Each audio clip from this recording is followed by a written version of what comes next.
everybody, good morning, happy Monday, and welcome back to Reaper Pro Tips with me, your host, Anne, and disembodied voice and hands, Justin and John. Wow, what a weekend. Actually, it was pretty regenerative. How about you guys? How was your weekend? Yay. Hellos, everybody. Yes, Easter Mondays, some places. Yep. I'm at work already. Hello, everybody.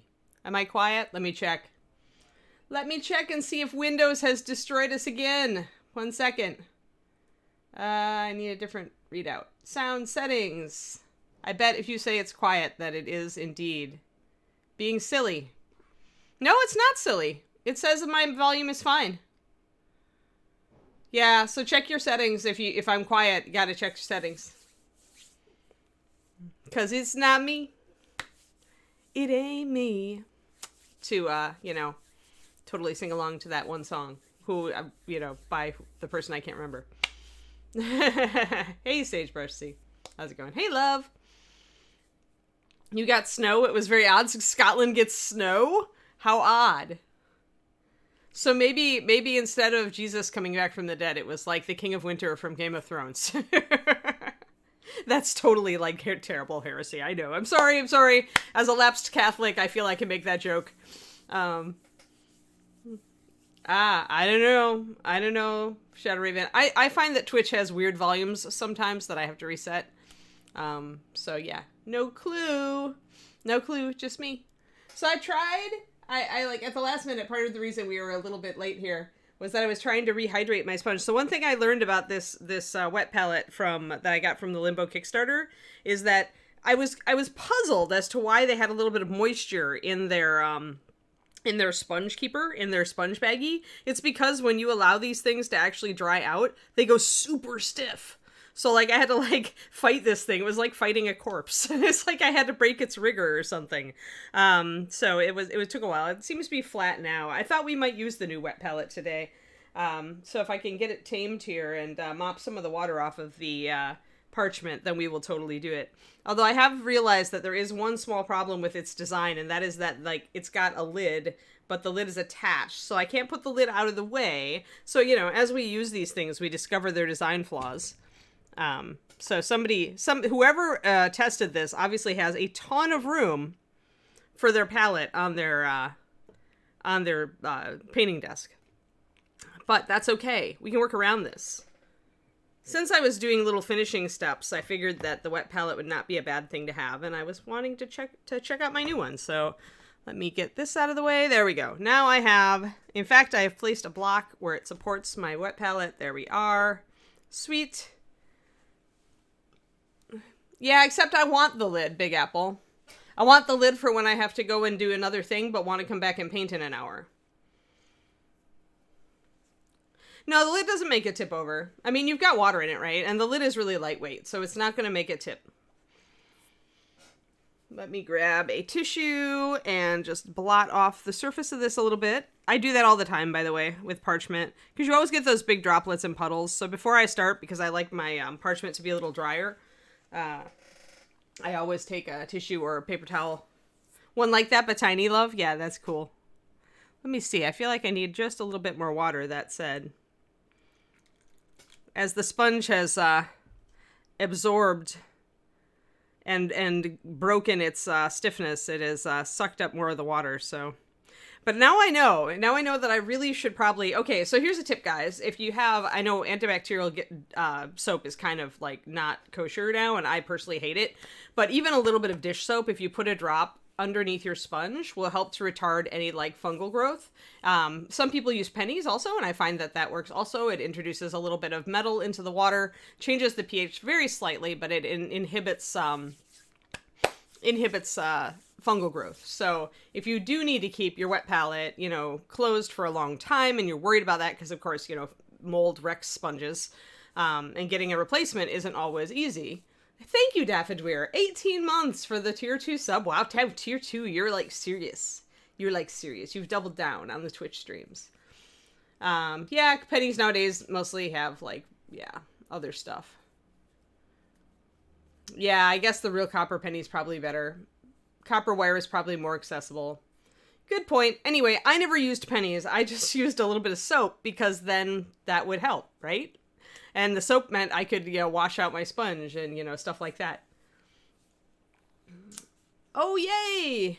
Good loving music. There we go. Bob and Julie with the real copper before 1964. I'm pretty sure I have some ancient pennies around somewhere. Like, I had one from 1907. That was my earliest penny. I used to collect coins when I was a kid. Just weird ones and foreign ones and old ones. I still have a fascination for them, but because of my resolution not to collect even more crap, I don't know that I've kept all of them. Yay! Thank you for the resub. Prime, yes, the Prime reminder. We all need our Prime reminder. Do you set it on your phone? Like, I think if I, really set my Prime sub renewal reminder on my phone, I would actually remember to renew it. But otherwise, it's all off. So, yes. Good. So, what are we doing today? We're getting her face done, we're getting her spear done, and we're doing some additional little, just bringing out marbly details on the base, and then she's finished. And we can move on to the wyvern. Julie's wyvern will be her replacement. So, I need to wash that wyvern. That's got to be on my to-do today. Wash that wyvern. I will actually make a sticky note that says, the wyvern needs a bath. But yeah. So you can all look forward and we should think about, I was thinking about what colors I wanted. The wyverns are usually pretty dull in D&D. They're like reddish brown, I think, in shades of red. I'll have to double check because I haven't looked at the 5th edition entry. Wash that wyvern.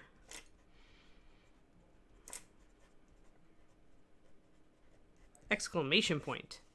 I now have a wash that wyvern sticky note. When you put your wet palette well saturated up overnight, when I open it, the paint seems to have become completely disassociated. I know exactly what's happening there, Sagebrush. What has happened is that water has wicked. Remember that water, like everything tries to equalize pressure. And so what's happening is the water is wicking up into your paint because it wants your paint to be the same consistency as the water. Like, it's trying to equalize things. It doesn't like differences. And so what happened then is too much water gets into your paint separates, and the float you see is that. It's essentially the same as if you had over-thinned paint in a well palette. Your paint has separated. Because so much water has gone in that the viscosity of the paint on the wet palette has changed so much that, and this can happen either way, actually. It's unusual for it to happen that way. Like, most often I see, and I guess this is not on parchment, right? The paper you use changes it. Because on the Masterson paper, what I notice is all the water goes down into the sponge. And then the paint is just kind of gooky and thick. And kind of a schmear on top of the paper. But you can also get the opposite, where the water leaches up into your paint, thins your paint super much, and then all the resins and pigments, which are heavier than water, just drop out of solution. So essentially you've got really, really thin paint. And that's exactly what's happening there. Yeah. Yep. Yeah, like I said, it depends on what kind of paper you use. It's yet another reason I'm not a big fan of wet palettes, except for, if I'm doing something like this where I need to... Okay, so here's the thing that wet palettes are good for this, right? We have to work on several different areas, so we've got to mix up a wide gamut of colors, but we've got very small areas to work on, and so we're not using very much paint. So that's where the wet palette sings, because I can use a very small amount. I don't have to mix up my 8 drops of paint and fluid. I can just put a little tiny smear of paint on my wet palette, and I'll have enough to use. I won't be able to do really thin applications without mixing every brushful, but you know what? If I only have a couple of areas that I'm touching up, that's okay. Right? So that's where the wet palette really is nice, where I don't want to go through the work of mixing up a bunch of big wells if I only have little touches of bronze, little touches of red, little touches of stone to do. This enables me to get all those colors out, work with them, and be fast about it. And not, I hate to say this, I almost never say waste paint, but in this case, it would be wasting paint. If I was mixing up 4 or 5 drops of red, and then, 5 drops of stone, and all I needed was half a drop. So there is a point where it is utilitarian to use your wet palette instead of your well palette. It does somewhat depend on what you're doing. If you're trying to do layering touch-ups, then I would mix it on the well because you can control the consistency a lot better. I find that doing thin paint applications where it's necessary to have precision, Like if I want to make textures, or if I'm underpainting textures, or if I'm doing layering, that's where you need a very specific consistency to get consistent results. Where if you want to do a cloth pattern over all of your, your cape, you don't want to have to be mixing every brushful or going, oh, this part came out gloopier, right? You want a really consistent result. So there I would go for the well, even if it's just a little bit. I would probably then combine it with another figure, like that uses similar colors, so I don't feel like I'm wasting paint. In progress wet palette in a refrigerator. Interesting. Yeah, I've never heard that, Valinar, but then I don't use wet palettes, so I don't hear the tricks. So that's something you could try. And I bet it depends on the type of paper you're using. But yeah, when I'm using my wet palette, it's like gone and done. Like I actually, unless I'm working throughout a day, like through the course of a day, and I definitely want to go back to it, it's like I just don't use the wet palette. Like wet palette is like my fast thing. But it is possible that as I start painting more throughout the day, like I've got to get a bunch of commissions done, then I'll be using it more. We'll see. I'll use it till it annoys me, and then I'll punish it by putting it in the closet again. Hey, Xylophone, because the 3 is an E. Got it. Yeah. So the resub, like the 18-month resub, that's your sub-anniversary and a half. That's awesome. Thank you so much. We do appreciate it. All right. So speaking of getting out very small amounts of paint, let's get out some very small amounts of paint.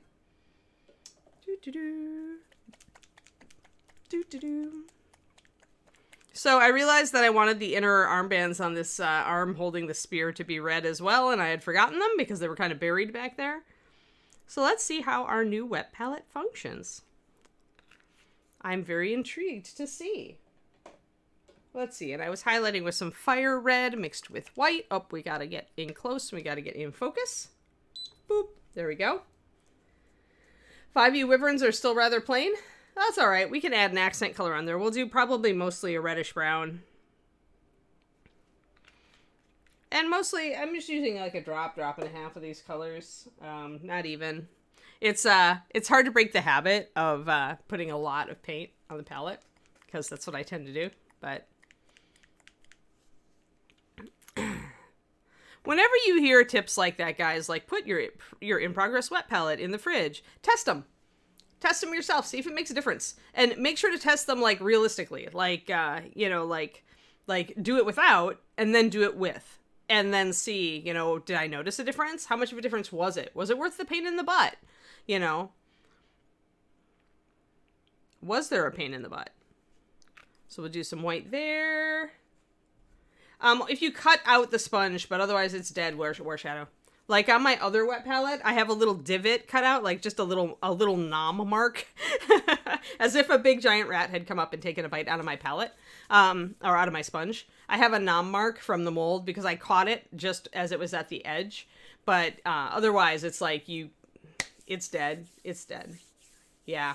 You got to get more sponge. Now, extra sponges are sold for the Masterson ones. I don't know how good the other the wet palette companies are. I have no idea, like, if this particular wet palette, like, has a replacement sponge. I have one. They gave me one. So, good morning, Inara. No, I really don't want to do it with a hot pink. See, Shadow Raven, I really disagree with you on this one. I think that painting animals in natural colors is, like, super awesome and fun. And it is more interesting than you think. I think too many people try to punch it up when in reality the answer is to go natural and just add accents of brighter colors, like a red-winged blackbird, right? So you've got the blackbird, but then you've got that touch of red and yellow on the wings that really is awesome. So I think the wyvern, likewise, makes sense to me to go natural with it, but maybe to do some interesting shadow colors, just to kind of zing it up. And then add an accent at some point on the wyvern. We'll figure out our colors, and then we'll choose an accent. Hey Sigwolf, how's it going? So all right, so we've got our reds, so I can do those bands. I'm gonna grab my rich leather also, so we can move back and forth organically. But yeah, you're talking to a girl who likes to paint rocks, for gosh sakes, who thinks painting rocks is super fun. And the answer here is, if you think the color is boring, try doing some texture. Or an accent color, like I said. I mean, yeah, the statue is natural, but it's cool. Yeah, she's almost done. We're just doing our last little touch-up bits, Sigwolf. Last little touch-up bits.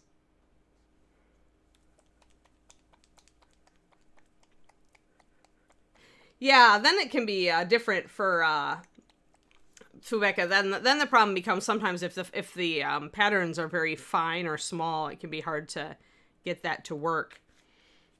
So I'm using these tiny little dabs of paint, and my inner brain is going, that's not enough paint! But it's wrong, so I'm ignoring it. Where's my wolf gray? Wolf gray is the statue color. Aru. Yeah. You're just being strange and silly. That's all right, you can be strange and silly. It's, even when you're strange and silly, if I disagree, it's a talking point. I'm gonna grab it, you know, because a lot of people probably agree with you. They look at natural color schemes, and they're like, that's, you know, that's so boring.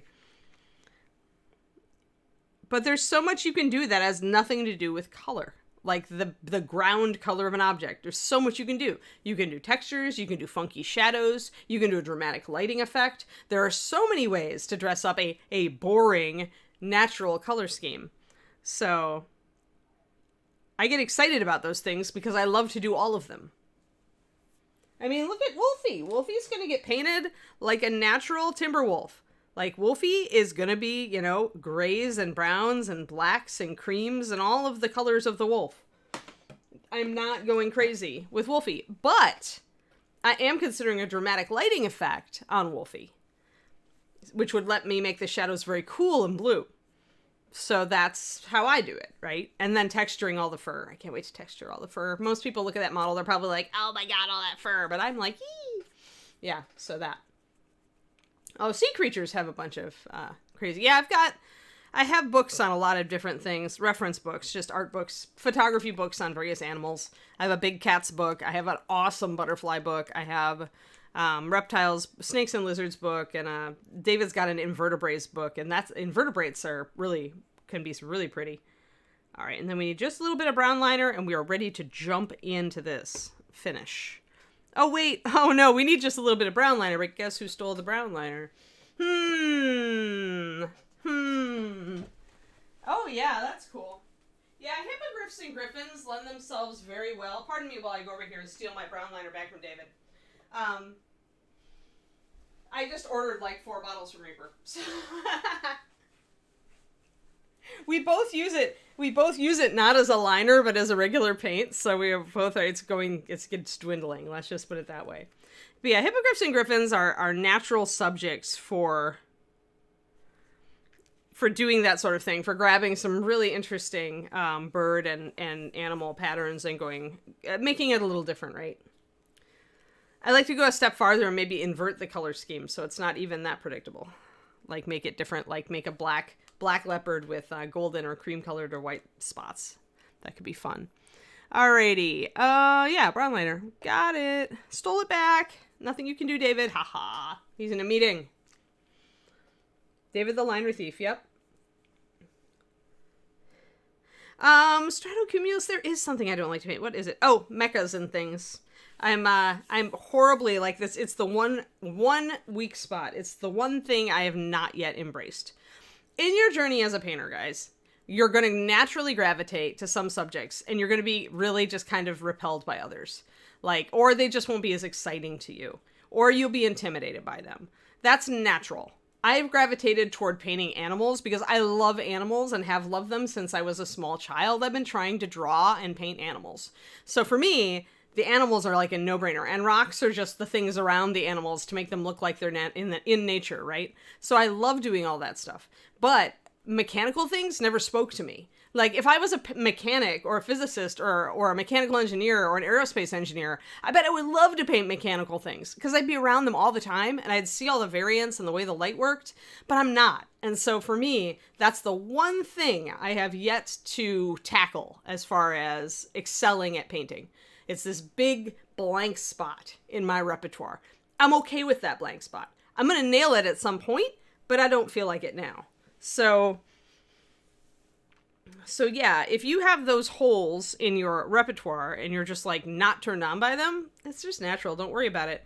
Do tackle them at some point. Like I am planning to tackle it at some point. But right now I'm trying to work on other things, trying to work on better lighting effects, better, more realistic faces. I'm trying to do all of this other stuff. So now it would be really a waste for me to try to sideline and go and grab a vehicle, right? That, and when you do go for your thing that you have previously ignored, don't go like whole hog. Like when I go for a vehicle, I'm gonna go for like one of the like GW walkers or jet bikes, something small, so that I could kind of experiment with different techniques and get my feet wet. And it's important to have early victories. So whatever you're avoiding working on, when you do get around to it, try to pick a model that really makes it simple and it enables you to simplify that thing. Right? So that'll give you an early victory where you do it and it wasn't that much work and it doesn't look that bad. And so you're then like, oh, okay. And you learn from it. And that's important. All right. I don't even need my mixing brush today because we are just painting. Go figure. All right. Let's do this red. So it was heraldic red. I'm very interested to see if I like this wet palette. I was very excited to try it, so. And it's rare that I get excited to try a wet palette, but it appeals to my aesthetic with its neon green. I happen to love green, so they chose the right color for this wet palette for me to like it. Yeah, never go full. Yeah, exactly, Paul. Yeah, never, I mean, I could don't get me wrong, I could just paint it like I paint anything else, and it would look great. But I want to do, like, I know people who are IPMS grandmasters. I want to do it really well. This is why I'm a good painter, is because when I go at something, when I learn something, I want to do it really well. Because part of me wants to see how far I can go. So when I know people like Glenn and Justin McCoy from Secret Weapon, who are, IPMS Grandmaster vehicle painters, I'm like, that's what I want to be someday. I'm not ready to tackle it yet. And when I do tackle it, I'm going to ask those guys for feedback, right? I used to know, I still know actually, technically, some GW painters who paint armor. But I think the style there is a little different too. Although there are people now who are painting GW tanks in a very realistic manner, but I haven't seen somebody go like way over the top with it yet. Have you guys? Like way over the top, like weathering dirt, scratches, realistic armor effects instead of fantasy armor effects. Painting it like it's a World War II model for a really high-end show, in short. I haven't seen anybody do that to a GW tank. I'm sure there's somebody has. So just a little bit. When you're doing little touch-ups like this with the wet palette, you're going to rely, at least I rely a lot on wet blending for my blends. So there, I wanted to get a lighter pink at the top, but I know that I'm not able to thin my paint as much as I would like to. And so instead, I lean on an edge highlight, or I lean on, a little bit of a wet blend to get that effect, because I don't have the paint consistency to do just a nice little layer real quick. So I'm working that way instead to get that see that highlight on there. Yeah, I figured they would sagebrush. I mean, okay, Forge World Masterclass. Yeah, you're right. Forge World is different, right, Paul? I mean, Forge World has always been a cut above, I think. In that, just in the general hobbying sense. All right, we're good. Now we can move on to bronze. So yeah, so I only needed that tiny bit of red, and boom, it's done.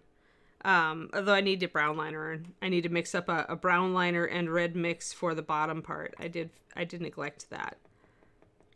So, if I get both of this, can I get both? Yeah, see, interesting. So when I want to show you guys my palette, I'll have to do just the edge there. If you put too much white under here actually, maybe I can use black. Hold on. I had a thought about this.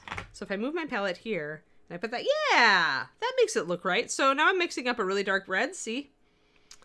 And that's for the bottom of these little straps. It's really hard to get in here, but you do your best.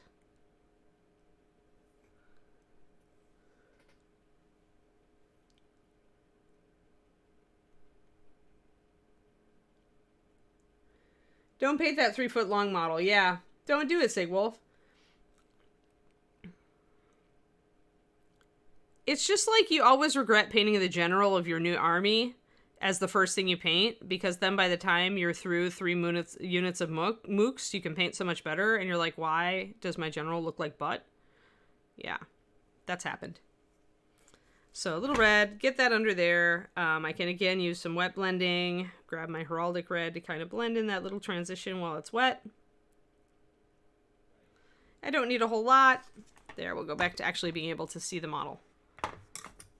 But that's how my dots look. My blobs on my wet palette are probably a drop and a half. But yeah, I mean, I think that it's important when you're learning to focus on priorities for yourself, to not tackle too much at once, and to give yourself easy wins. The same thing is true in workouts. The same thing is true in dieting. Same thing is true in like really going for anything. Like, give yourself room to learn. And don't, like, freak out, don't freak yourself out with, like, really super high expectations. Like, yes, you should expect good things from yourself, but, if it's the first time you've tackled something, don't expect to be brilliant at it the first time out. Give yourself room to fail a little. It's not even failing. You relabel it as learning, right? You're not failing, you are learning. You are not naturally good at everything you try. Nobody is. It's just the people who look like they are just the people who've been quietly practicing in private for ages, and then, pop suddenly they're a sensation when actually they've been working on their stuff for years. It's like people ask, I was just reading an interview with Adrienne. Yoga with Adrienne is what we do on Sundays, and she's a YouTube yoga-er, and she's one of the most popular out there. And people are like, how do you explain your success? She's like, people forget I've been doing this for 15 years. She's like, yes, I make $1 million, a year teaching yoga on YouTube, but I've been working on this. It's taken me 15 years to build this. So it's like, I think that all of the media really like to embrace the overnight sensation, quote unquote, and it gets us unrealistic expectations in our own lives. When in reality, nobody is an overnight, like they've all been working on their craft for ages. The media just didn't notice them until they were awesome. There we go. We're getting some shadows and highlights. Yeah, it's hard because everybody wants their, and when everything around them is like backing up this overnight sensation, or I didn't know what I wanted to do with my life until this bolt of lightning hit me out of the blue, and now I know exactly what I need to do, and everybody's waiting for that bolt of lightning, when actually that bolt of lightning is like the process. Like it's the years that person spent trying to figure out what they were good at. Yep, Amazon shipping. I mean, a lot of stuff in today's culture wants to give us instant gratification, and I'm not going to complain because I like the Amazon shipping as much as anybody else. But at the same time, understanding that learning takes time, getting really good at something takes time, and it's not bad time. It's fun time. When you're learning and getting better at something, there's so many rewards just in seeing how far you've come. That's why I always tell people, keep your first model. Keep your bad models. And then at some point in the future, if you still like the model, try a new version of it, and you'll be shocked at how much you've improved.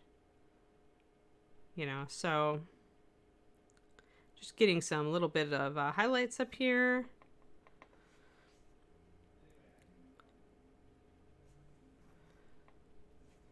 Any upward pointed or forward pointed, in this case, the light's coming down like this, any upward pointed area is going to be lighter, but you still need variation in it. And even pro painters make this mistake. It's like you want to make the whole surface light, and then you make it too uniformly light. You still need those shadows and contrasts in there. Sometimes it does. It's the same as it's the weight loss analogy, right? It's like you plateau for 2 months and you're ready to kill things. And then you suddenly drop 2 pounds, that kind of thing. But yeah, and it depends, actually. I think it depends, Max. on that one. And I think some of it could be your learning style. I think it's a very individual thing. But I find that, if I'm stuck on something, if I focus myself on that thing and try to learn, actively try to learn instead of just painting, I make progress far faster. Far, far faster. So, and more consistently. So I think too, it's how much time you have to learn, how much effort you put into it. Are you distracted and thinking, well, I'm getting a little better here or there, maybe. Have you really deconstructed why it's not working? But I am a natural deconstructor. I love to deconstruct what I do. Like, why isn't this working? Why is it, David and I do this all the time when we're troubleshooting a model we're working on. It's like, why isn't it working? What is the exact problem here?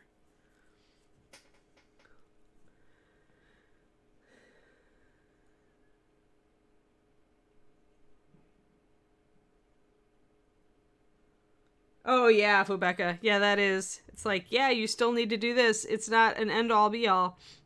But it is. Especially, too, with, just to go back to the health analogy, right? We imagine that, well, I just need to lose this pounds and then I can, then I can go back to eating the way I used to. But that's the danger, right? That's the danger. That's the difference between a lifestyle change and a diet. And they're doing the dieting approach. Those students were doing the dieting approach to learning. I just need to learn for a little while and then I can just stop. No, not so much. So if I need a thinner paint, again, I've got a couple of little droplets up on my wet palette that I'm just dipping my brush into, hoping that'll be more or less what I need.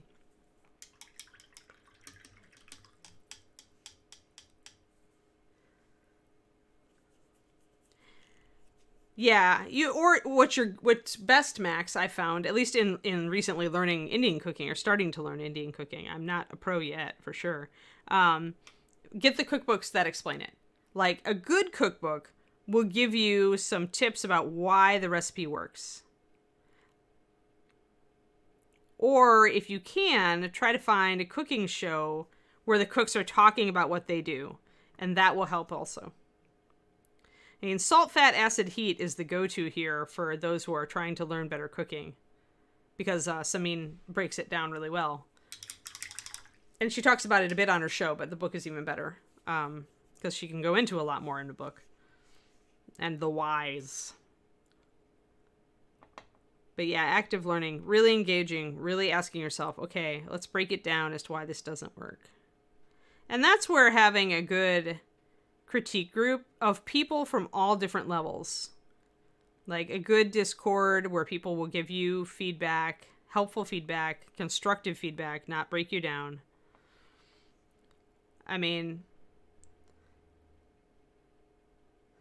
Learn to give feedback also. Learn to give good feedback. Yeah, Shadow Raven, I agree.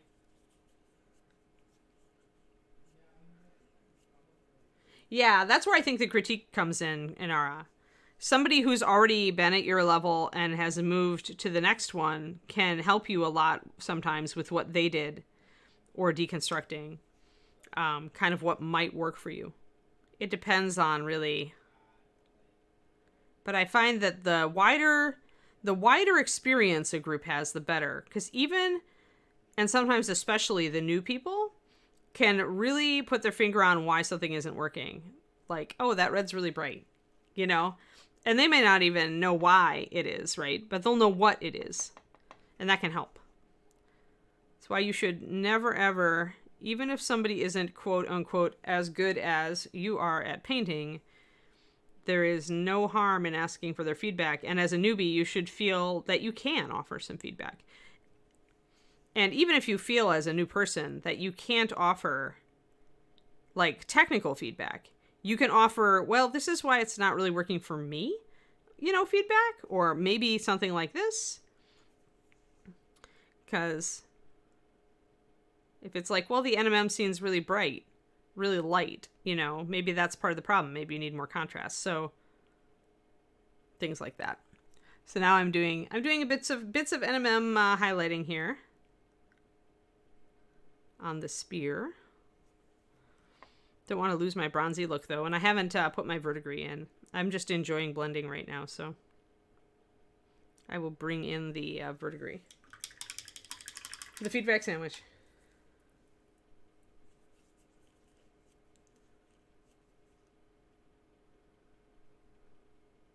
Yeah, it's the sandwich Zystis.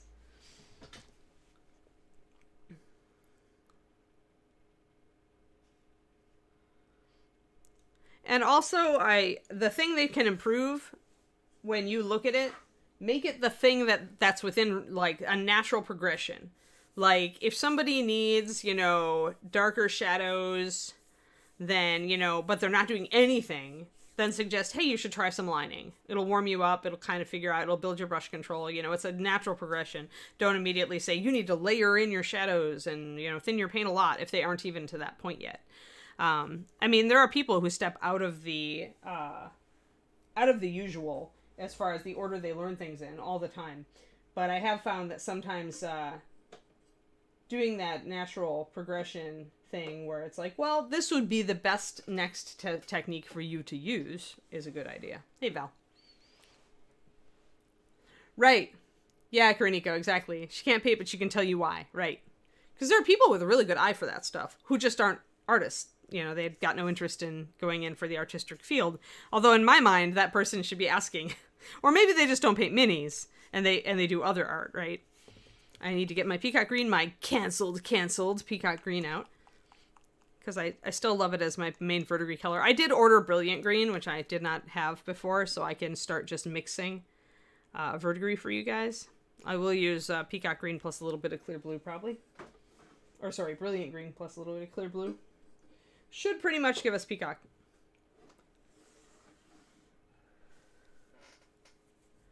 Yeah, exactly. Hey there, Reaper John. Sup? Sup. We're getting this bronze stuff down now. We're almost to the point where this model is done. And after this, we just have to highlight some areas around her face and do some veining, some more marble veining. Pick out this marble veining that's down here. And maybe highlight some rocks just because. And then Ron Hawkins gets this model. Well, yeah, actually, because I need to take pictures of this one and Grumpy Cat. And then I can send them off to Ron with Juliana as well. Finally. Alrighty, let's see here. So we want our peacock green, and we want it straight up with water in it at first. But yeah, the most important is finding somebody or a group of somebodies who is willing to give you good feedback, like constructive feedback that's helpful.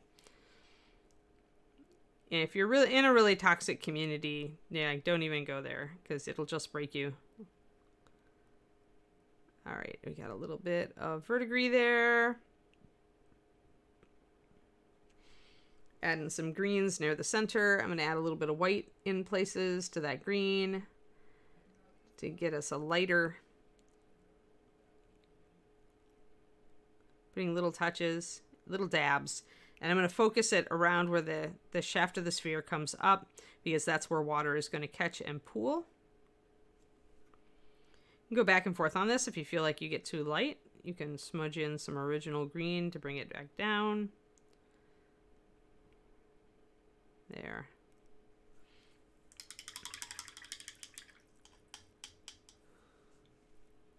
Poof! A wild John appears. What kind is he?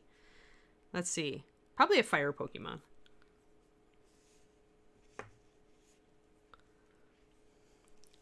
I used to say it every time I saw James at work because his hair was always wild. It always looked like a grass-type Pokemon. Or an electric type. It just poofed into being. Alright, I'm going to get some pure white. And I'm really going to pop the highlights on this metal. And I'm also going to remember to kind of lighten up my edges a bit. Because you always want your NMM to go pure white. Half the problems I see with NMM with people who are just trying it is they don't put their highlights light enough and they don't put their shadows dark enough.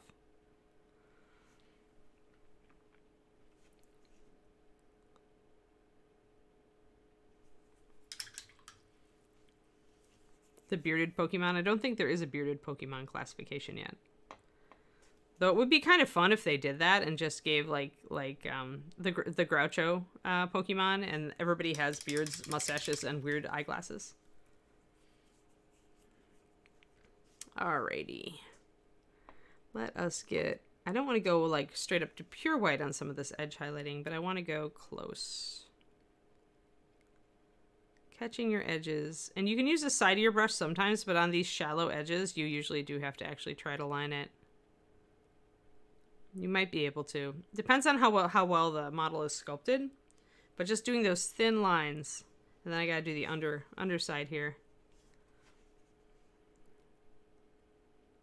And this I can use the edge of the brush with. And that's just smart. There we go. Now we gotta come down to here. The cylinder of the handle. So again, we're kind of looking at our viewing angles. And then my other viewing angle is here. I need to put some shadow right under the highlight here. Get my brown liner. I like to kind of mix my brown liner with a little bit of my peacock green on the shadows on these. On the shadows for bronze, because so often bronze will shadow a little bit greenish. I like how it adds complexity to my shadows. Oh noes, Twisted Oma.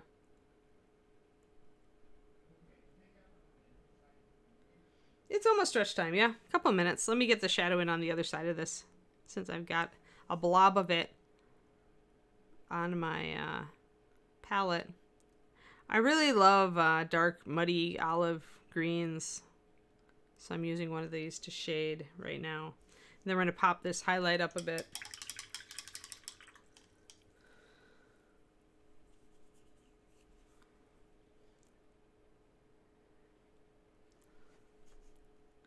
And this highlight has to go higher. Up, and I made a little bit of a blurf. Blurf! Did you see how my white went off track there? That's okay. We're going to grab some of our shadow color. If you learn nothing else from this stream, learn not to get frustrated when you make small mistakes. It really does not matter. It is so easy to correct.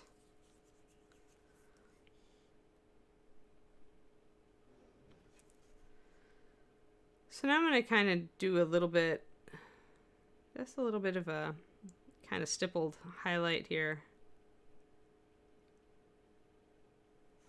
A little inconsistent. Nurgle welcomes paint mistakes, I'm sure. Papa Nurgle welcomes all sorts of things. Most of them things we really don't want. But that's okay. A little bit of an under reflection here. I'm not getting real fancy or realistic with this NMM. I just want it to be there. Although the weapon is important, I don't want to go too over the top with it. Looks pretty good on that side. Then we turn it around. Notice how we have the highlight. Remember I talk about cylinders, how you need them at the four corners. So here's like north, east, south, west. So you see that? 4 highlights. Now, not all of them are as strong as the others. Not all of your highlights should be equal on that 4-point compass.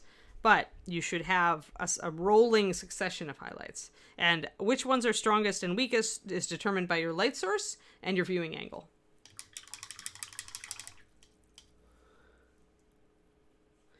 Nope, Daffodweir.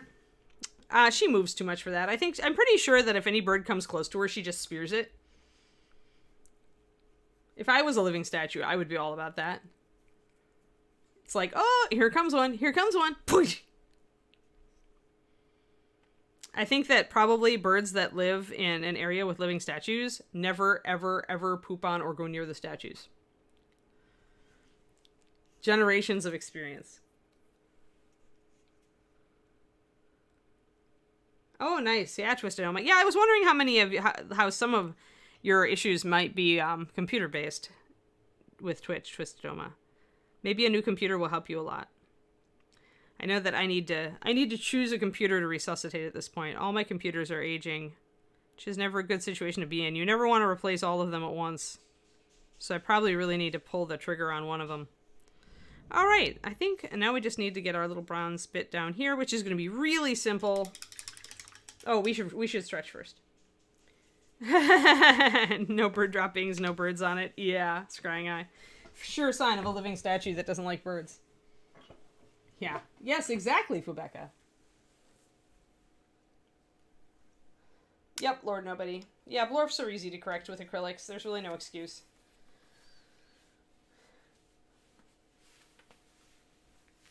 Yeah, that makes sense, Shadow Raven. Alrighty, it's stretch time, everybody. Stretch time. Everybody stretch. Here, we'll move our statue back and we'll get her in focus so you can stare at something while you stretch. There! Ta-da! Alright.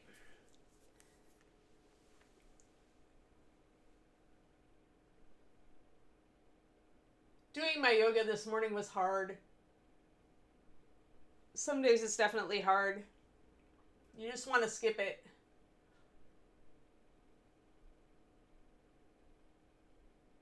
But I know that skipping it is not going to help me.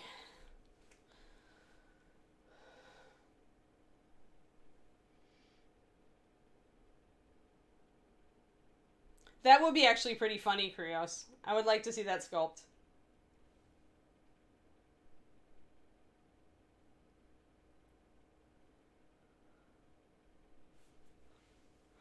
Gotta get our stretchies going on. If I didn't do my yoga, I wouldn't be able to paint all day, or computer game, or even walk terribly fast. Since I started doing my yoga, I'm able to do all those things. I don't know that you can do that, Nomad Zeke, but where the statue is impacting the bird, you could make a couple of little feathers kind of coming off as if it was a droplet hitting water. That's how you do it. This goes back to Rhonda's latest article on you can't do that in mini painting. There are some things some effects that are very difficult in mini painting, and you should think hard about those before you decide you want to try to do them. Because, I mean, best case scenario, it kind of works, but it doesn't really, you know? And you gotta decide if that's good enough. Or if maybe it would have been more effective to just have the bird look like really alarmed and trying to fly away from the statue's hand. Just gonna do some floor stretches.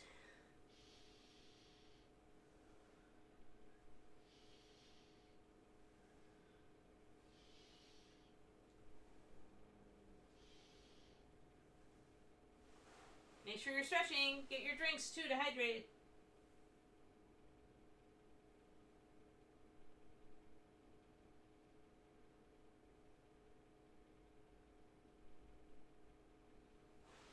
There we go. Oof.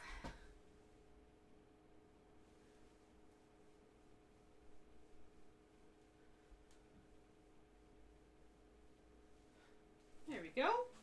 We're back.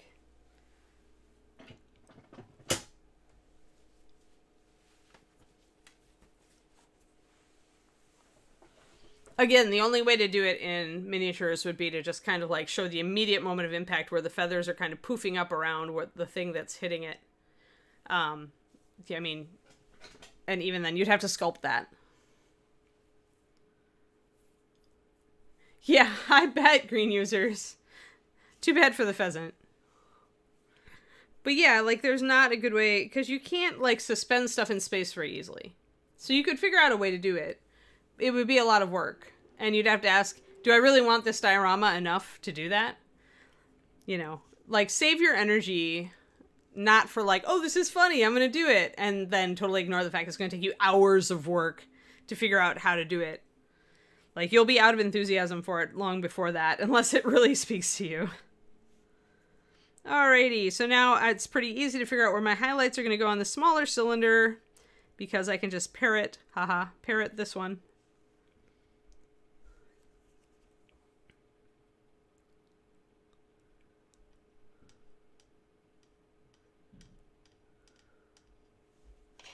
Cool, Twisted Oma. Yeah, I'm still holding with the yoga. I'm like, it really has helped. Like, my hips used to be really screwed up and stuff, and I had trouble like keeping. David's a fast walker. Normally, I thought I was too until I got Mr. Longlegs as a boyfriend. So like, it would just, my hips would just be aching. I couldn't keep up with him very well, and now I can. Like yesterday, we walked down to get some takeout dinner, and I was able to. So the things I can do now.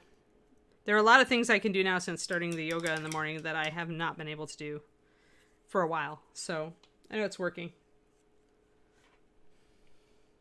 Of course Julie saved the feathers. Oh, wrong color. I need to get the dark color. Boing. There. So I'm just kind of using some light. I'm grabbing some of my NMM Gold highlight with some white and thinning it down a bit on the palette. And then I'm just dabbing in roughly the same kind of highlight up here. See, it's like highlight, right? Two of them right there. So you go down here and it's highlight, and you're just kind of mimicking it. Oh yeah, the deer. Deers are very sad to hit. My brother flipped his Jeep when he hit a deer. Nobody was hurt, thank God. Well, except for the deer.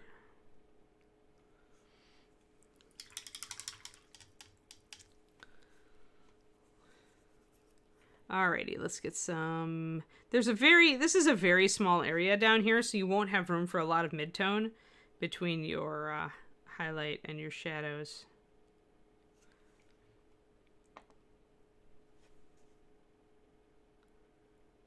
When you get very small areas, you tend to lose the midtone. You tend to concentrate more on where your highlights and shadows are.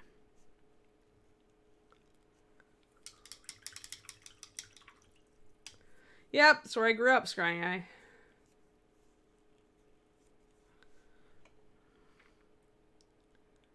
Well, I think moose have the advantage in that they're usually not going boinga boinga boinga right into the road, right? A moose is just walking, like going, "Hey, I'm doing my moose thing."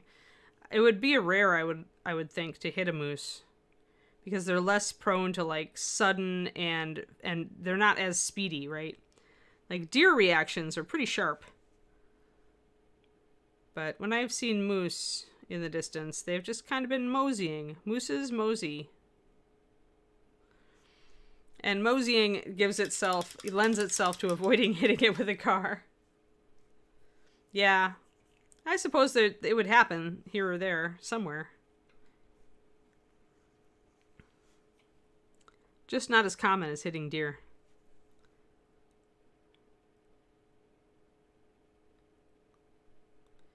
And we're going to put another highlight down here.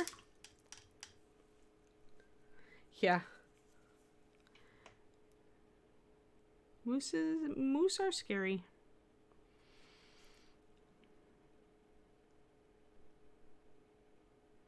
Big animal. Big animal not used to giving way to anything else. Alright, and one more highlight in line with what we've got up top.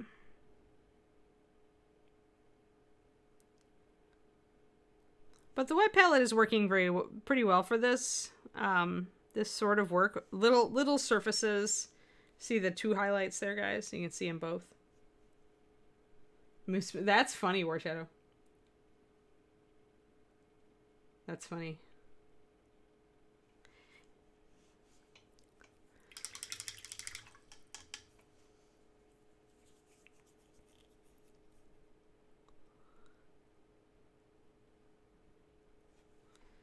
And I'm going to put a shadow in between those.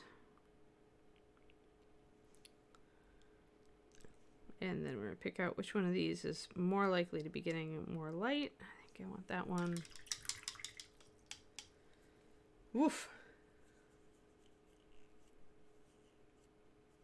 Wow.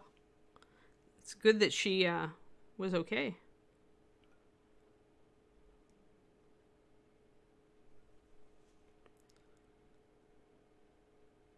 Hitting a horse has to be like they are big animals also.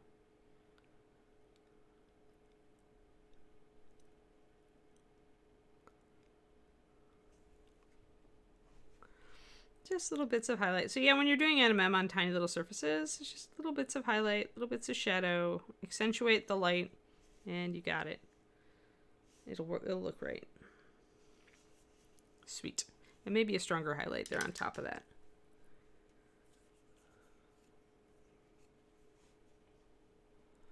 Let's see here. Want to lighten this area in general because I think I've got a strong light coming from up here. There we are. That's better. And then a little bit of a popped white highlight. There we are. And maybe another one here. Maybe another one there.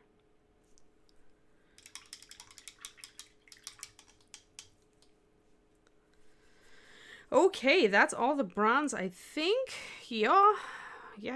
We're to stone. Stone. We're going to get this done today. Yay, let's do face. All right, so I started out just darkening in the face, and then I never really went back to it. But she does have, like, suggestion of eyes and a mouth in there.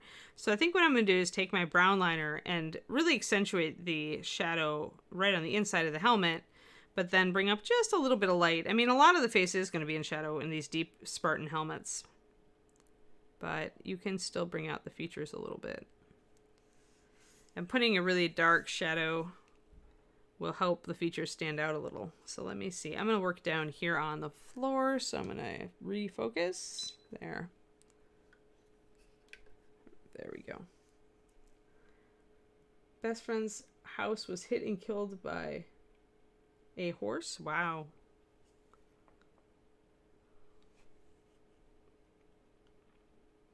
Horse was hit and killed by a truck. Interesting. I bet it, I can see it happening, right? Especially if a horse gets out and it's not used to roads or vehicles. It wouldn't know. And with animals, they get hit because they haven't learned that a road is dangerous. Or they're too slow, in the case of squirrels. Or they get confused, which does happen. Or all of the above. That's why it was hard when we moved here with Kiri, because we had always been out in the suburbs where the street was always, you know, for the most part, really clear. And she never learned, like, car fear. Like, she never learned street parameters. Because I never thought that I would be in a city with her. So I had to make sure that I had a good hold on the leash. You forgot, well, you know, I'll forgive you for forgetting wolf gray, but not lemon yellow. Because if you have stone gray, you could make it work. But I do like the wolf gray as well. I use a lot of it lately. I have both in my little frequently used paints list. Wolf gray is a bit lighter and a bit less brown. I'm going to shadow all around those eyes. So just the eyes are really coming out. And I'm going to highlight those eyes a bit.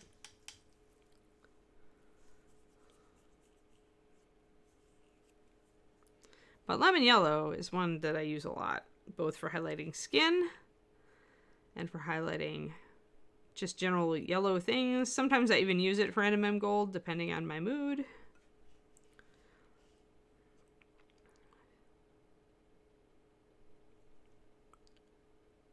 Oh, accidentally got the upper part of that. But that's okay, we can fix that. We have the technology. Now, one thing we could do, and I mentioned it before, is we could make these eyes lighter and we could make them red. And that's not a bad call. So I'm going to do that. I'm going to get some pure white and try to not do what I did before. I'm going to have to turn the model around to make sure that I can get at it in a good angle, comfortable angle for your hand, always when you are trying to do fine detail.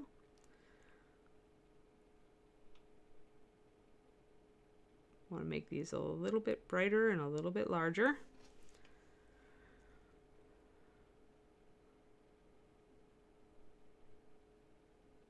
And if I do blurf and hit the outer edge of the helmet a little bit, I can touch that up. Now they're brighter, so I can use some glaze on them to make them redder. There.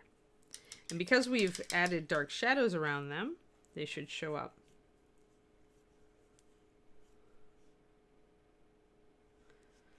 Very smart, Kuroniko. Birds are smarter than people think.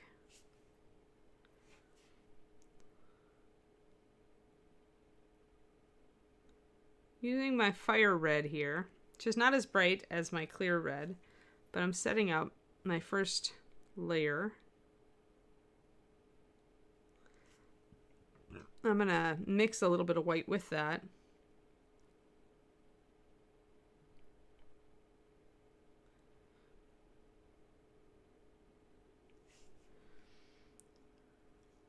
Little red. If I really want them to be bright red, because they're so small, I really need to be using clear red for this instead of fire or heraldic, because those are both just a little bit muted. They won't give you quite the effect, but that's okay. All right, so then our little face here. She has a mouth and a lower lip and a chin. So I'm going to bring out those things just a little bit with my wolf gray. It depends on what you're doing. Crows and Bones, Golden Glow and Lemon Yellow use two different types of yellow pigment. So if you're using it to highlight skin tones, the answer is probably yeah, just fine. If you're highlighting yellow, it depends on what color your yellow is. I should do a PDF for the Patreon on yellows.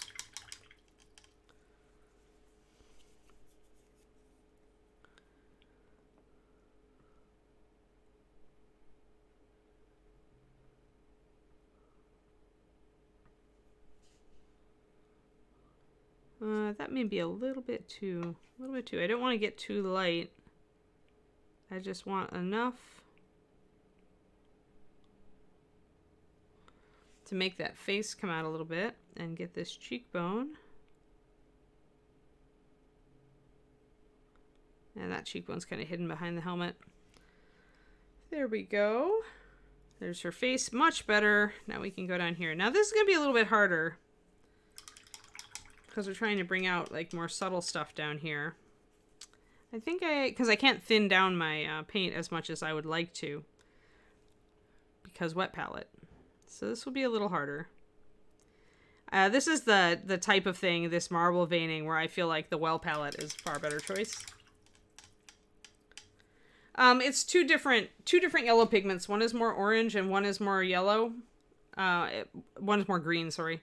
One is more orange, one is more green. And in addition, they have differing amounts of yellow pigment in them, Valendar. So Golden Glow has a bit less yellow pigment in it than Lemon. Lemon is a brighter yellow. So that's why I say, you know, pick your yellows in accordance with what you are highlighting. If you are highlighting orange, use Golden Glow. If you are highlighting green, use Lemon Yellow. There's a lot of cracks.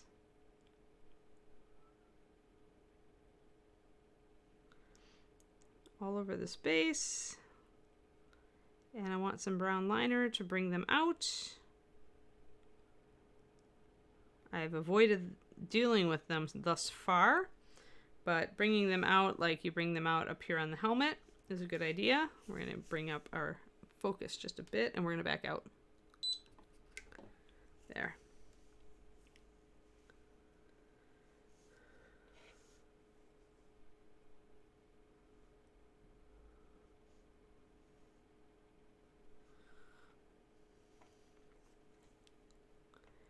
Yeah, animals and humans relationship is odd, isn't it? Okay, so here's an example, and this happens all the time, even with wet palette paper, but where I mixed extra water into my brown liner, and it promptly wicked right down into the sponge, which is why this is less ideal for this particular purpose than a well palette, is that my paint will not stay the proper consistency for what I want to do, which means that when I'm doing these cracks, I have to repeatedly manually thin my paint to the consistency I want, which is not ideal.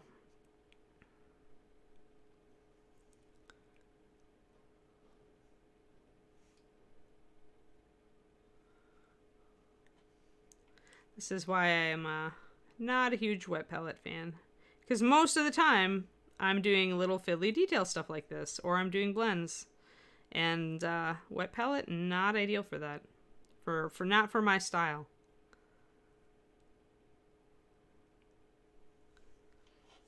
All right, so then we've got some more cracks here that didn't fill in with the initial paint coat.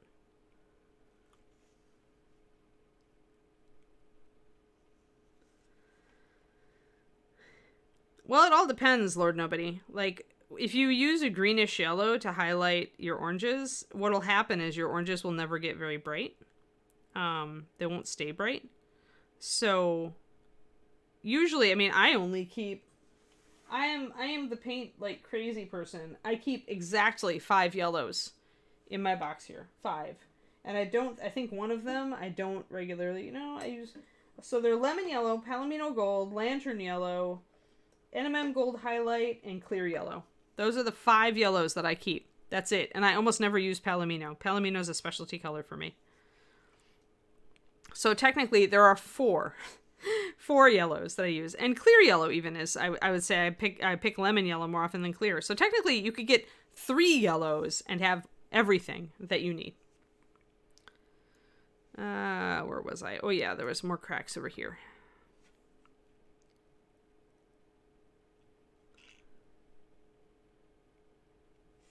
So really you're just going around kind of catching the cracks that we missed the first time.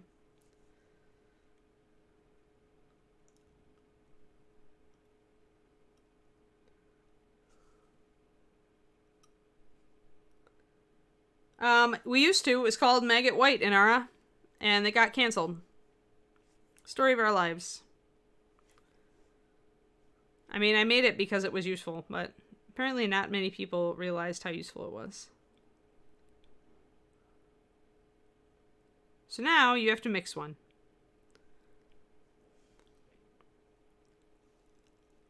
Yeah, Maggot White is exactly what you're describing. A pale greenish white, a bit on the warm side. That's exactly to a T. That is exactly what Maggot White was.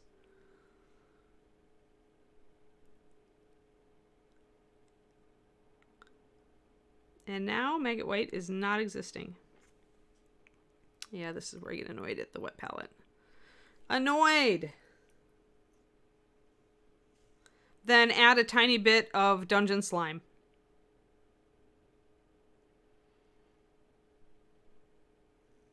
In Ara. If it's too light and not green enough, add a tiny touch of Dungeon Slime. And if you don't have Dungeon Slime, you could use Moth Green. But I think Dungeon Slime would be warmer. And also give you better coverage, depending on what you're trying to use it for. Now we're getting some of these cracks down here. There's also some big chunks taken out of the base here.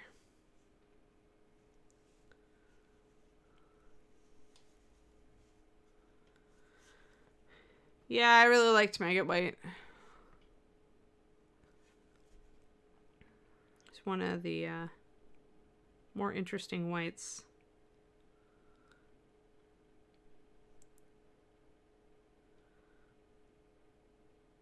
Another one of those things where, yeah, I can mix an equivalent if I really needed it. But it was nice to have it as a quick application. Color. Alright, that's good. That's good. There's another crack right here.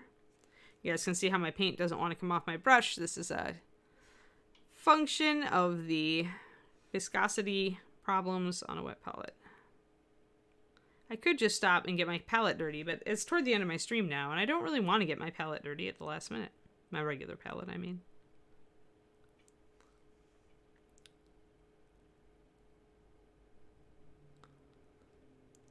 So, yeah.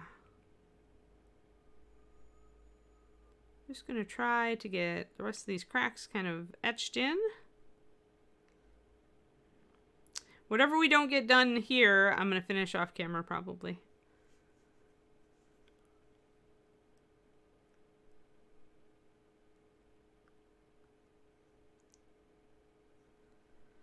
Let's see here, but we should get all these cracks.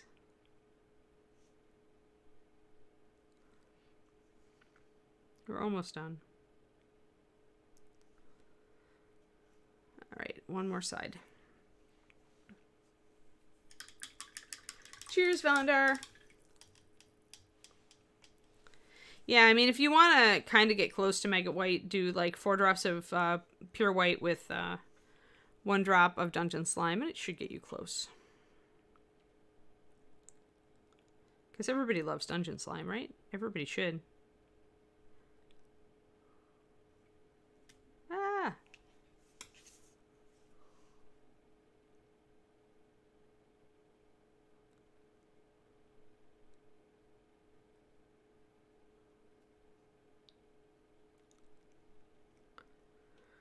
Alrighty. Got all of our cracks more or less filled in and our fissures.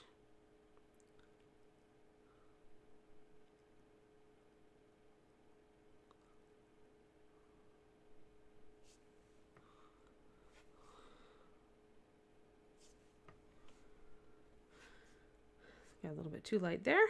There we are. All right. I think we're good. Dungeon Slime is just a nice color. It's a really good color to mix in for highlighting greens in general. Any green, really. It'll make a nice soft highlight for muted greens.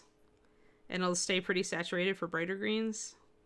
Now I'm going to mix some white into my wolf gray and kind of hit the edge up here. Just to bring this edge out.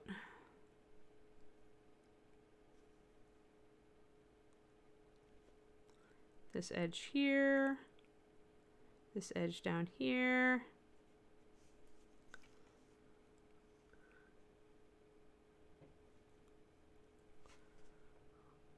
Dungeon Slime is definitely in my my drawer of use a lot. And it's one of the colors that goes really well with Icy Violet. So like if you are trying to use Icy Violet, you should get yourself some Dungeon Slime. Although I did not use it for my halfling, who is currently getting Icy Violet highlights on her pants. Using some of this brown liner too to kind of outline some of these rocks, like I just outlined that rock to make it stand out better. So I tend to do shading first, and then I come back with highlights. Just works better for me that way.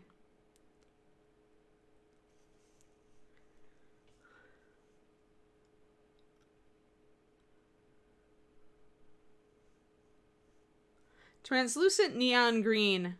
Create it with moth green plus, I think that's 9248, plus clear green. That'll give you a very neon green.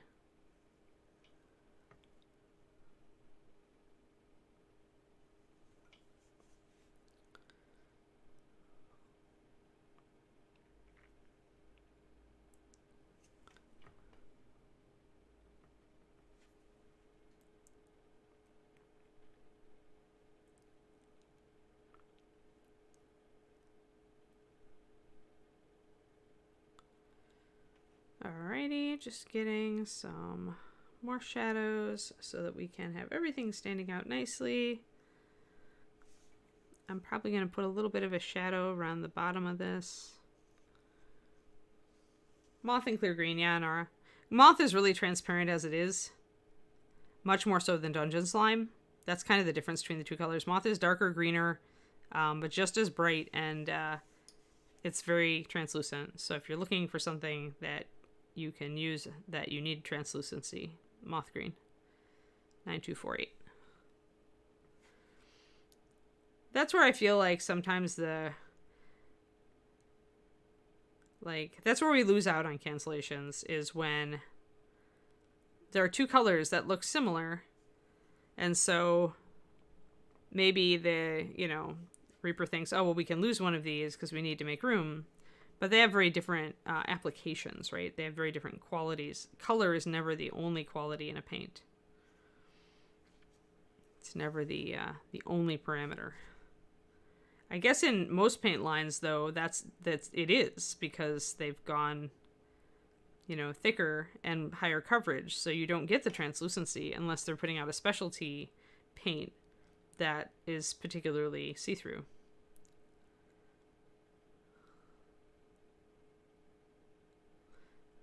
And once more, I'm adding in more shadows. I'm darkening down some of this so that I can bring out some of these details.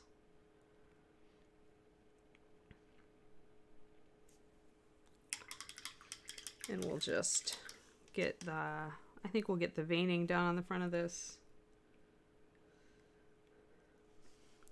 Yeah, Bright Skin was really unique. That's why people didn't know how to use it, though. Or what it was for.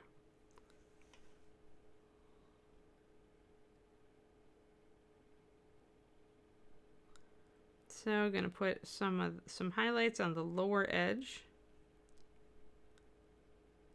of some of these cracks, just to make them, see how that makes that crack pop out more? Don't forget your little micro highlights along those lower edges, because the light will hit that edge. So if you want your crack to look really 3D, whether it's painted on or sculpted in like these, gotta put that highlight there.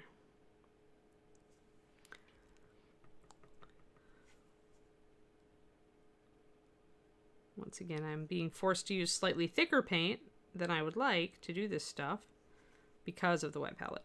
So again, we're back to, what is a wet palette good at? It is good at thicker paint. And it can be frustrating when you're looking to do thinner paint applications with it. So I'm having to apply thicker color and do a bit more wet blending or blocking instead of the really fine detail I like to do. So using the wet palette makes me change up my style to do different things. Now, a lot of beginning painters are not concerned with style, so really you should just try both and see which one you gravitate toward. And sometimes it's wisest to use both for different things. There we go. Just get a little bit more highlights on the other side of these cracks.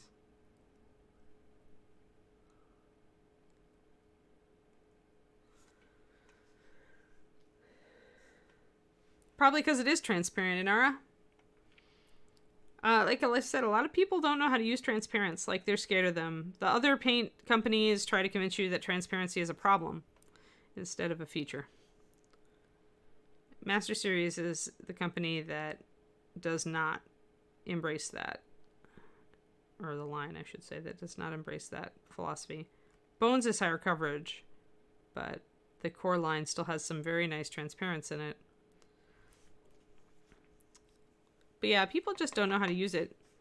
Like, we tend to, in this country, we tend to teach them very much along the lines of, base coat, wash, highlight is the first thing you notice or you learn, right? So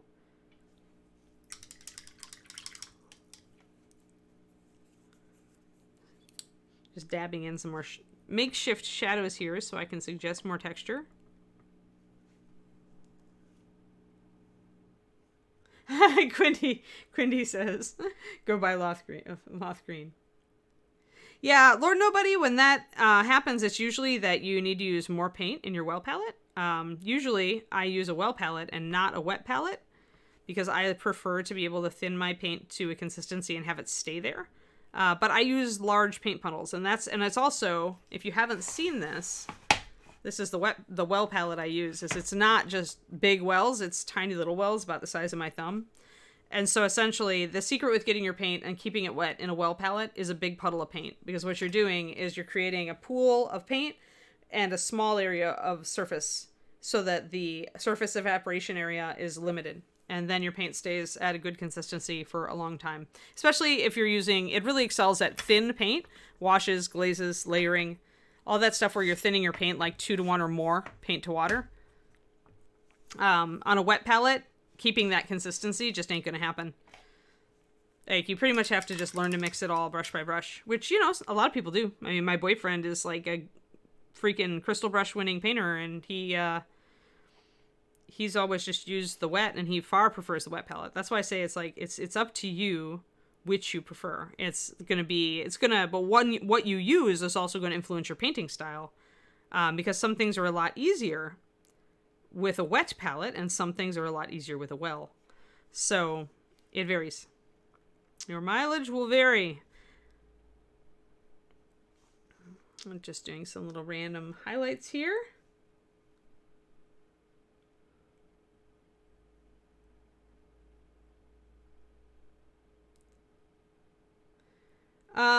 It could be your back. It's most often your background, War Shadow. Like, it's just like my camera loves this gray background I use, but when I throw too much white into the picture, it all gets dark. And if I put a dark, like a black paper, it would all get white. It would all wash out. So watch your background. Your background is possibly the most important thing as far as color balance on your miniatures. Well, Danger Man, if you are totally a noob and you have no art background, Reaper does a Learn to Paint kit. It's really excellently written by Rhonda Bender. She's one of our staff painters, and she also does an awesome blog called Bird with a Brush. That's a good start. And it's fairly inexpensive, and it gives you paints, brushes, and miniatures to practice on.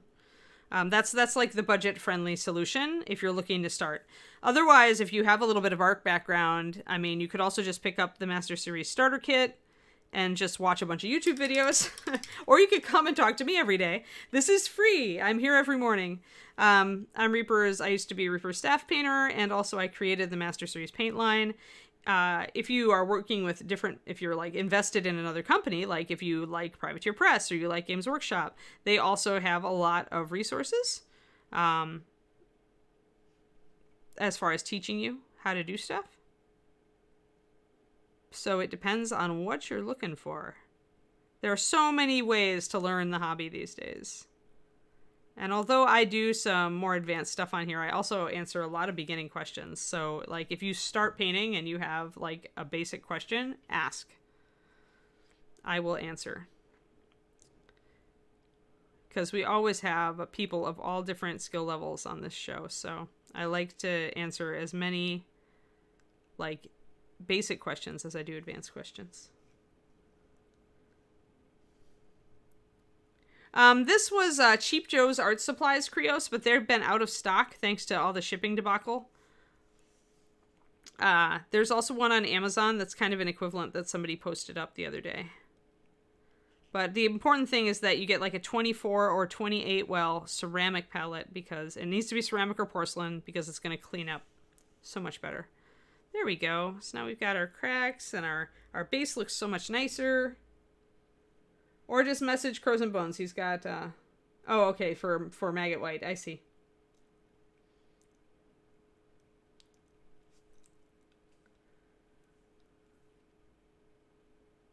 Oh, yeah. Yeah, Reaper also does that awesome promotion. Yep. I think the free Bones USA mini is a rogue this month. I think that's what I just put in an order myself, so. But yeah, totally, you could do it either way, Danger Man. It's all in like what you like. If you would like written instructions, then I would think our Learn to Paint kit is really good. And Rhonda's really good at explaining stuff. Like it's a big booklet too. It's not just a sheet of instructions in that Learn to Paint kit. So that's really good. But there are so many, like you could look up, do a Google search on YouTube or a YouTube search on, things I wished I had known when I started painting miniatures, and some of it will be applicable and some of it won't be, but over the course it should, or beginner tips, best basic tips, or whatever you want. And then once you get painting, there'll be specific things that you'll run into, like, why isn't my wash working, and then you can Google troubleshooting washes and stuff like that. Or again, you can just ask me. If you come and watch regularly, honestly, just ask and chances are I will be able to answer. And I'm always looking for talking points, like anything we can talk about miniature painting that could help somebody. I'm all about answering those questions. I most enjoy instructing like beginner to intermediate level painters. I feel like I can help the most there. My goal is to like prevent frustration, because frustration stops you from enjoying your hobby. So the more we can prevent frustration and help, the better.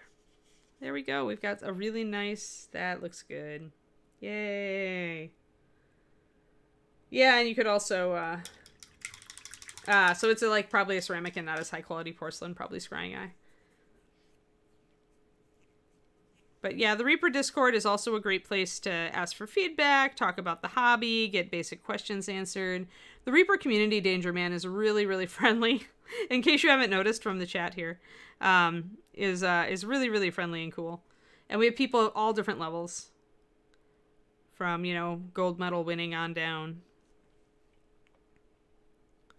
So you can almost always find somebody to give you an opinion on why something isn't working, or how you could do something better, or maybe what the next thing you need to learn is. I also have some free resources on my Patreon, like a list of techniques that are useful to learn and the order that it's useful to learn them in, Danger Man. So patreon.com/paintingbig is my Patreon, and look for the techniques handout. It's free. You don't have to sign up for my Patreon to get it. I consider it really, really useful information, and so I put it up for free. I think that sometimes my urge to get important information out there is better than my business sense, but you know. But yes. And welcome all you new patrons. I've gotten a lot of new patrons in the last week, which is awesome. Welcome. I'm about to do another poll, actually. I haven't polled you guys in a while. There we go. And I think I need a little bit of mixing up this edge here.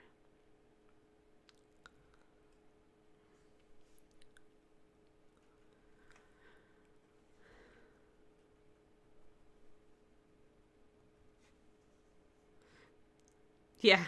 So it was somebody awake somewhere, right? Exactly. There we go. Wanted to mix up that edge a little bit. We've got just a little less interest. And then I'm going to just highlight these little stones and we'll be done.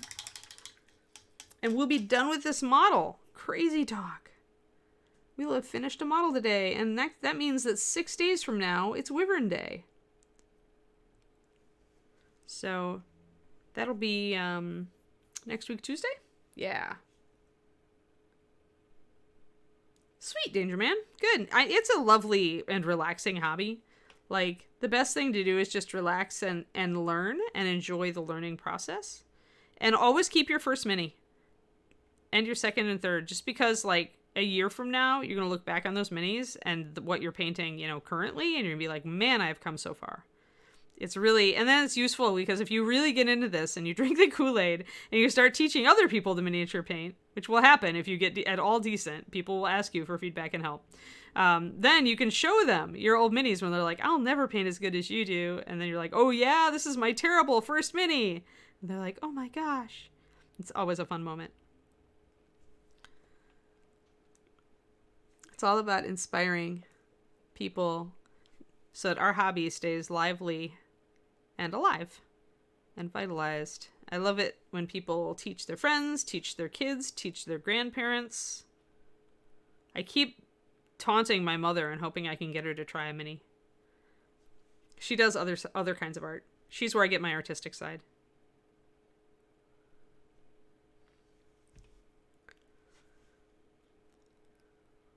All right, just a little bit of highlight here and there.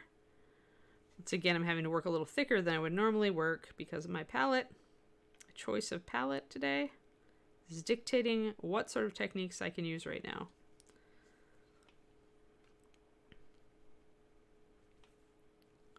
Or which techniques are easiest, I should say.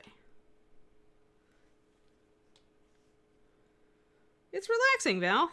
It is, it's zen. If you're stressing out about it, take a chill pill. It's not that important. Relax and just learn. Relax and just paint. Don't worry about screwing it up. Who cares? Who cares if you screw it up? Nobody. We've all screwed things up. What's the worst thing that can happen? Oh no, I painted the eyes wrong. Oh look, you can repaint them. See? Relaxing.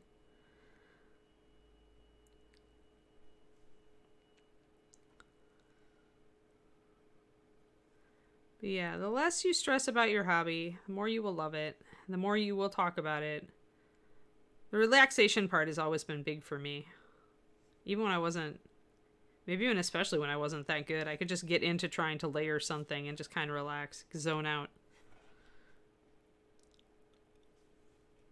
So I'm doing some wet blending here because it's easier to do that with the wet palette.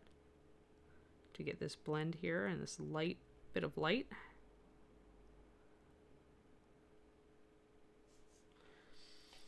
There we go.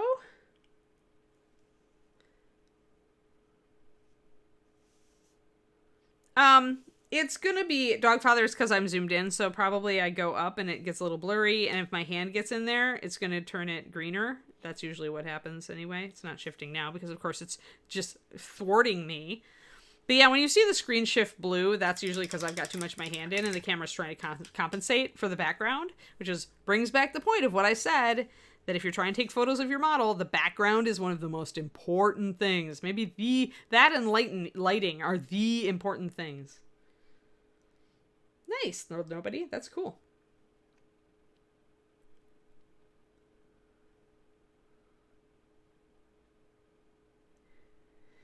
Yeah, and you don't even have to like the mini. I mean, sometimes the mini is just a learning process. You end up not really liking it, and it goes like to the closet or gets reprimed or stripped. And that's not a fail either. I mean, the bottom line is just have fun.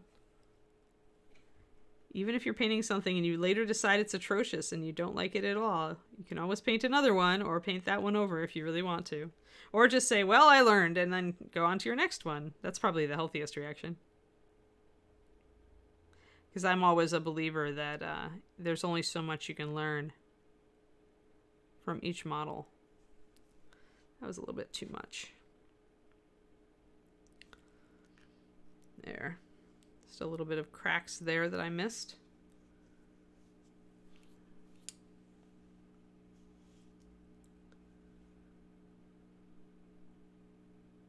Yeah, and of course, it can be hard.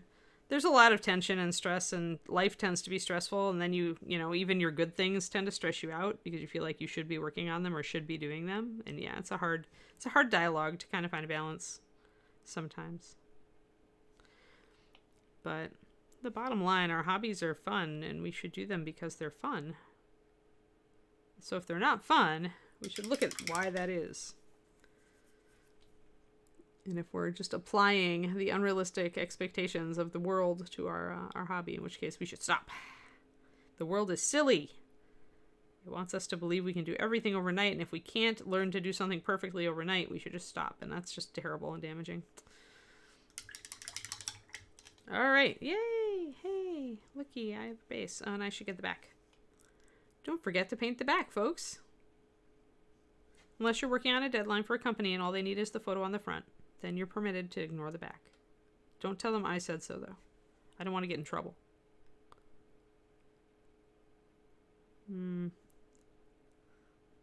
Yeah. Can't do quite as thin lines as I can normally do.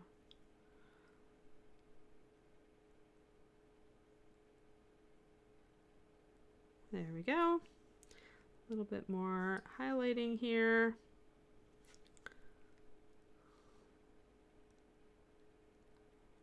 Just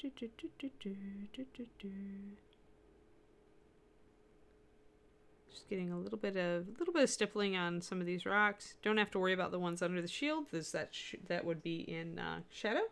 Hey there, Zambi. Sup? Cleaning the paint station is fun too. Yeah, Daffodweir for sure. We are finishing up this living statue. It is almost completely done. I am doing the last little shadows on the back of her base. Trying to get some of these little piles of rocks to stand out a little bit better.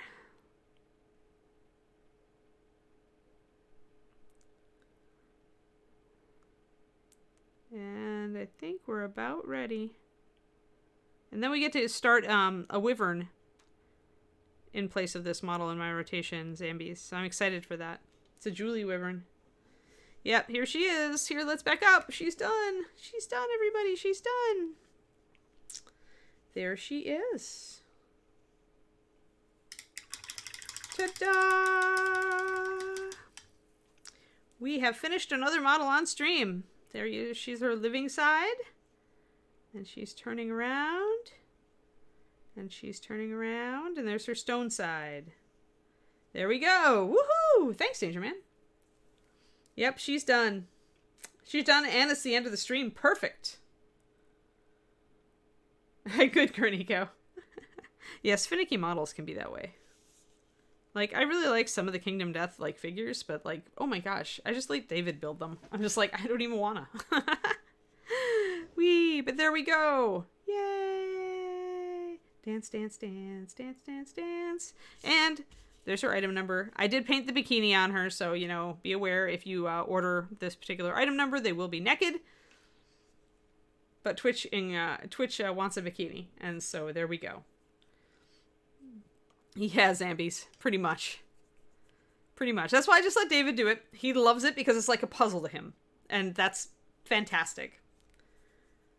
Yeah, stick a fork in her. She's done. So next time it'll be here. Let me get the wyvern out. Doo-doo-doo. So I figured we'd transition from monster to monster. Where is my wyvern? He or she needs... So this is the model, so you can all run out and order one. Hold on. Wyvern! It's the new Julie Guthrie Wyvern. So we're transitioning from Jean to Julie here. I have a lot... Well, I had to replace cat person, right? So this is our Wyvern. There. Sock it together. I have to determine how much I want to put together before... I could probably put this whole model together, except for the base. So I could put the wyvern together and putty him. Maybe we'll do the puttying next time. Yeah. So we're replacing. And let's see how our wyvern slots in here. And the tail goes there. Rawr. The wyvern looks like it has just seen an intruder coming into its area from above. And it's about to take off and go chase them.